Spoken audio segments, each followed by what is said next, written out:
Hello, hello. This is Kabin Thomas. I'm trying to set up my stuff. Boy, it has been a busy 3 days. It's Wednesday, right? Oh my God, it has been so busy. I had a chance to do the most wonderful commercial. Jeez, what did I do here? I had a chance to do the most wonderful commercial for. I guess I'm not supposed to talk about it because I'm gonna lose all this money. But it's not. It's not like thousands of people look at what I'm doing right now. That's not the case. I feel like I can. That's better. I did this commercial, and the commercial was really wonderful. It's for I'm just gonna say it's for Samsung, and I guess I can't go into a lot of details about it because I signed this confidentiality agreement, which means they can take all my money away. But you know what? Even if they did, it was one of the great commercials of my life. They had drum lines and they had cars doing spinning donut drifting things with lots of smoke and shit, and they had BMX bikes, crossing over themselves, and a guy on a zip line. I mean, guys, it was outrageous what they were doing. It was nuts. It was one of the most impressive things I've ever seen in my life. It's just Cecil B. DeMille would have walked onto that set and he would have gone, not bad. It was so wild. Anyway, I've had so little time to do anything. And then today was supposed to be kind of a day of recovery, but really wasn't much of a day of recovery. I was pretty busy today. So I'm just getting home to a little after 12 o'clock. I still have to write my grateful journal, so I want to do this because I miss doing the poetry, actually. I did my I'm trying to multitask, which is dangerous for me to do. So let's do, I think this is my third one. Of trying to record myself, and I know I'm not doing this the way it's going to end up, but I'm trying to feel my way through here. I do want to do scripts, but for some reason I'm really gravitating toward poetry. I really like poetry, and it's so nice to read it, and it feels so good. So, what the hell? Let me just do poetry right now, I mean, I kind of had a different perspective for doing this, or different objective for doing this, but God, I really enjoy the Writer's Almanac, so I'm just going to go with that a little bit. We'll see what comes of it. If you have suggestions on how I could sort of do a better presentation, I would so appreciate that, because you know what? I want to do this. I want to be a performer. I want to be able to turn the camera into my friend, and I want the people who are watching me to enjoy the presentation. So anything I can do, I'd appreciate. All right, so this is the Writer's Almanac for Thursday, the 19th of January, 2002. Writer's Almanac is a Garrison Keillor publication on National Public Radio. Snow fell in Miami, Florida on this date in 1977. Two fast-moving Arctic fronts slammed into the Florida, and meteorologists braced themselves to deliver the unlikely forecast, a chance of snow. The flakes first started falling in the pre-dawn hours and continued throughout the morning. School children raced out of their classrooms to try to catch the flakes on their tongue. And 150,000 migrant farm workers lost their jobs statewide as the frigid temperatures decimated citrus and vegetable crops. Miami only got a trace of snow, so it wasn't recorded in the record books. But Tampa recorded more than 2/10 of an inch, effectively bringing the city to its knees.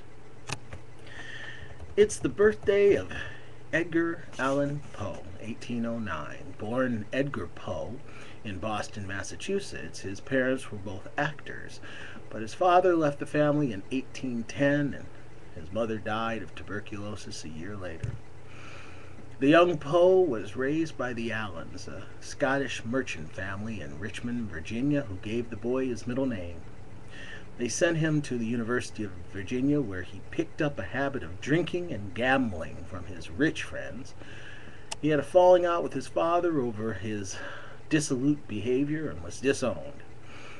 He spent the next several years living in poverty, depending on his aunt for a home, and supported himself by writing anything he could, including a how-to guide for shell collecting. Eventually, he began to contribute poems and journalism pieces to magazines. He first made his name writing some of the most brutal book reviews ever published at the time.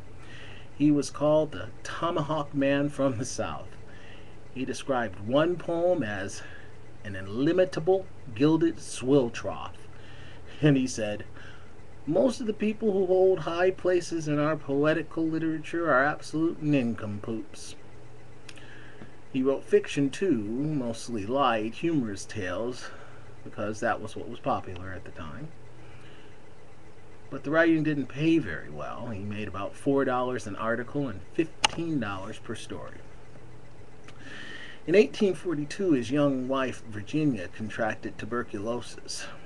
His work became darker and more grotesque, and he wrote some of his best-known macabre tales. He wrote some of his best-known macabre stories and poems during the time of his wife's illness. In 1843, he published A Telltale Heart, and then published The Raven in 1845, and though it was an instant success, he was only paid $9 for the poem. Virginia died in 1847, and Poe died 2 years later, after he was found delirious in a Baltimore gutter. The cause of Poe's death was never determined, but most people have assumed it had to do with his alcoholism or drug addiction.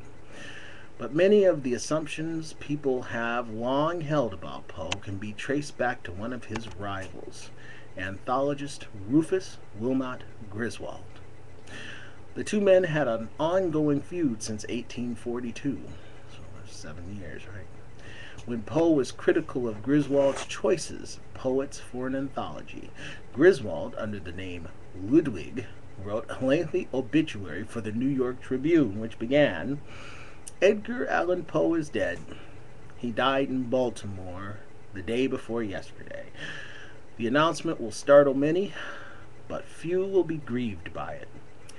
Somehow, Griswold secured the right to act as Poe's literary executor. And in a collection of Poe's works published in 1850, Griswold included a biography that he called Memoir of an Author.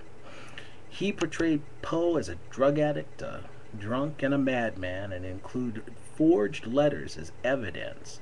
He wanted to destroy Poe's reputation and ruin his literary legacy.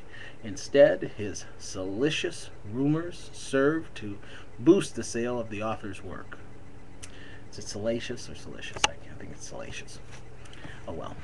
His salaciousness was salicious. Yum nom nom.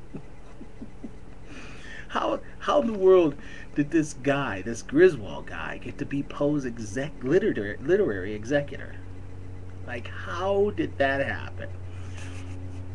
I think that would be like Salieri being given, the role of executor of all of Mozart's works.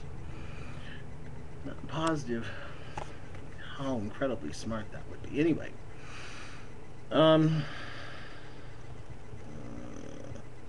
up to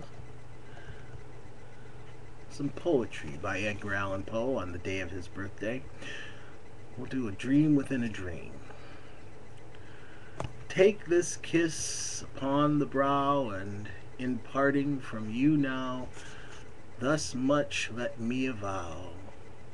You are not wrong who deem that my days have been a dream. Yet, if hope has flown away in a night or in a day, in a vision or in none, is it therefore the less gone? All that we see or seem is but a dream within a dream. I stand amid the roar of a surf-tormented shore, and I hold within my hand grains of the golden sand. How few, yet how they creep through my fingers to the deep, while I weep, while I weep. Oh God, Can I not grasp them with a tighter clasp? Oh God, can I not save one from the pitiless wave? Is all that we see or seem but a dream within a dream? The poem A Dream Within a Dream by Edgar Allan Poe. Public domain. The Writer's Almanac. Production credits. The host was Garrison Keeler, and writers are Betsy Allister, Priscilla Kinter, Heather McPherson, and Holly Vandehar. And technical writers Thomas Schwager. I should figure out how to Schwager. Need to figure out how to say that. Engineers Noah Smith, coordinator Nick Vetter, permissions by Miss Kathy Roach, who I one day hope to meet because I think I know her. As Garrison Keeler would say, be well, do good work, and keep in touch.